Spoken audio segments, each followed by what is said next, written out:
வணக்கம் நண்பர்களே. நம்ம டிஸ்க்ளைமர் எடுத்துக்கிறோம். நம்ம செபி ரிஜிஸ்டர் அட்வைசரோ ஆர்ஐஓ கிடையாது. நம்ம இங்க பேசக்கூடியது எல்லாமே தகவலா மாத்திரமே பார்க்கப்பட வேண்டும். இது யாருக்கும் முதலீடு சம்பந்தமாகவோ, பங்குகளை வாங்கவோ, விற்கவோ நம்ம எந்த ஆலோசனையும் கொடுக்கப்படல. எல்லா தொழிலும் ரிஸ்க் இருக்கும். ரிஸ்க் புரிஞ்சுட்டு எச்சரிக்கையோட தொழில் செய்யும்போது எல்லாமே நல்லா இருக்கும். நம்மள ஆதரிக்கிற அனைத்து நல்ல உள்ளங்களுக்கும் நன்றி. வளமுடன் வாழ்க. வணக்கம் நண்பர்களே.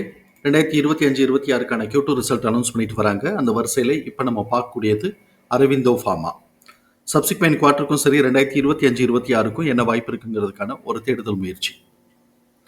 ட்ரெண்ட்லைனை பொறுத்த வரைக்கும் இவங்க மிட்ரேஞ்ச் பெர்ஃபார்மருங்கிற கிளாசிஃபிகேஷன்ஸ்குள்ள வராங்க. Medium financial strength, mid valuation, டெக்னிக்கலா மூமெண்டம் நியூட்ரல்ல இருக்கு.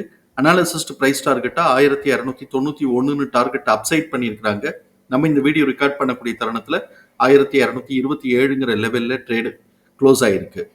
இவங்களோட பிஇ வேல்யூஷனை பார்க்கும்போது கரண்ட் பிஇக்கும் சரி 1 இயர் ஃபார்வர்ட் பிஇக்கும் ஓவர் வேல்யூன்னு சொல்லிட்டு இண்டிகேட் ஆகிக்கிட்டு இருக்கு.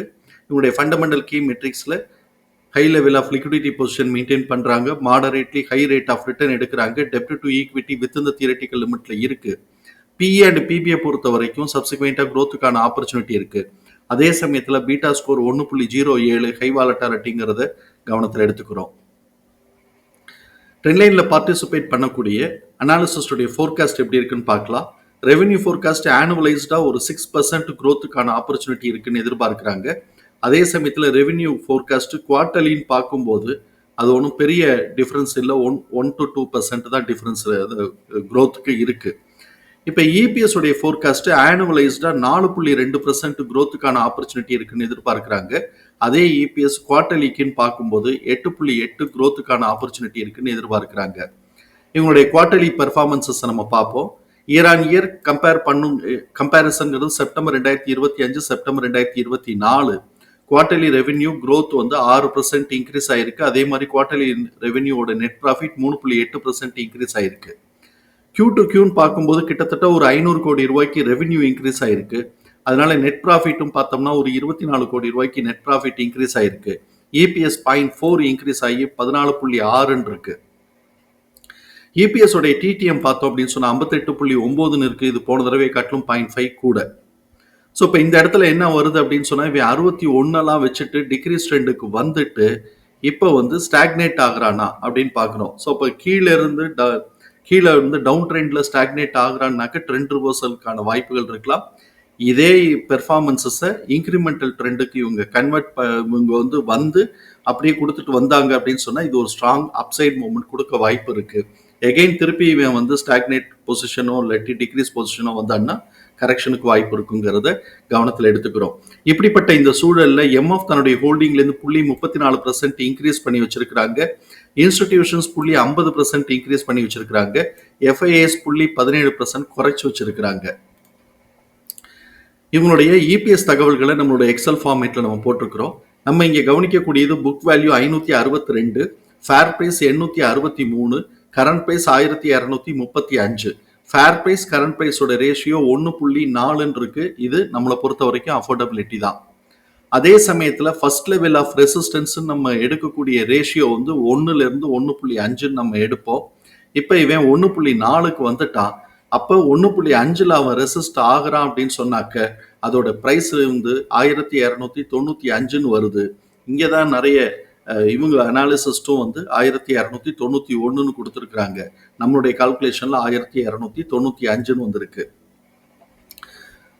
இப்ப இவன் இந்த இடத்துல இருந்து கரெக்ஷன் லீட் எடுக்க போறானா இல்லாட்டி புல் பேக் ஆயிட்டு அடுத்து 2.5 வரைக்கும் கொண்டு போறானா அப்படிங்கறத நம்ம வந்து அடுத்தடுத்த குவார்டர்ல இவனுடைய பெர்ஃபார்மன்ஸை பேஸ் பண்ணி தான் பார்க்கணும்.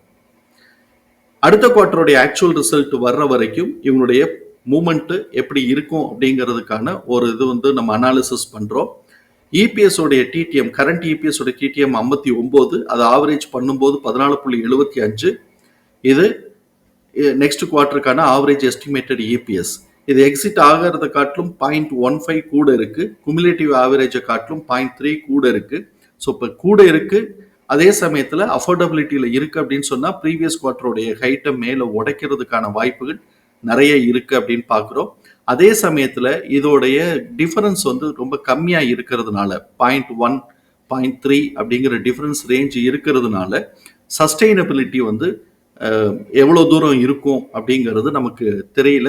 அதனால அவன் வந்து ஒரு ஃபர்ஸ்ட் லெவல் ஆஃப் டார்கெட்டோ இல்லாட்டி ரெசிஸ்டன்ஸோ ரீச் பண்ணினான்னாக்க டக்குன்னு அவங்க வந்து கரெக்ஷன் லீட் எடுக்க வாய்ப்பு இருக்குங்கிறத புரிதலுக்குள்ள எடுத்துக்குவோம். நார்மல் ட்ரேடிங் பிஹேவியர்ல இவனுடைய பிரைஸ் ரேஞ்சுங்கிறது 1228 இருந்து 1727 வருது. ஸோ இப்போ இவன் வந்து இந்த ரேஞ்சுக்கு வந்து ஆனுவலைஸ்டா மூவ் ஆகுறதுக்கான வாய்ப்புகள் இருக்கும். இப்போதான் இவன் வந்து 1228 கடந்து இருக்கிறான். ஸோ இப்போ இவன் வந்து அடுத்தது நார்மல் ட்ரேடிங் பிஹேவியர்ல பிரைஸ் மூவ்மெண்ட் கிடைக்குது அப்படின்னு சொன்னா 1379க்கான சான்சஸ் இருக்கு. இல்ல அடுத்ததுக்கும் லெவலுக்கு எடுத்துட்டு போறாங்க அப்படின்னு சொன்னா 1439க்கான சான்சஸ் இருக்கு. இந்த 1439ங்கிறது மிட் பாயிண்ட் ஆக்ட் ஆகிறதுனால ஹை லெவல் ஆஃப் ரெசிஸ்டன்ஸோ இல்லாட்டி சப்போர்ட்டோ இருக்கும். இது இப்போ அப்சைட் மூவ்மெண்ட்டுங்கிறதுனால இது ஹை லெவல் ஆஃப் ரெசிஸ்டன்ஸை ஃபேஸ் பண்ணுறதுக்கான வாய்ப்புகள் இருக்கலாம்.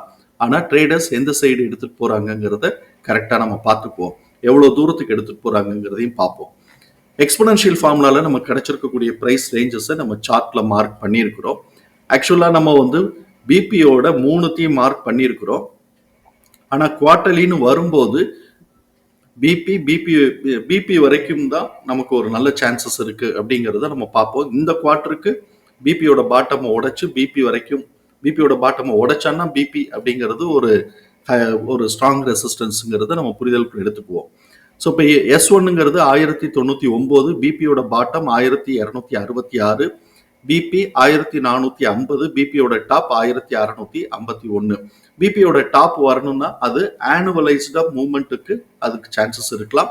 இந்த குவார்டருக்கு அது சான்சஸ் கம்மியாக தான் இருக்கு. சான்சஸ் ரொம்ப வாய்ப்பு ரொம்ப இல்லைன்னே சொல்லலாம்.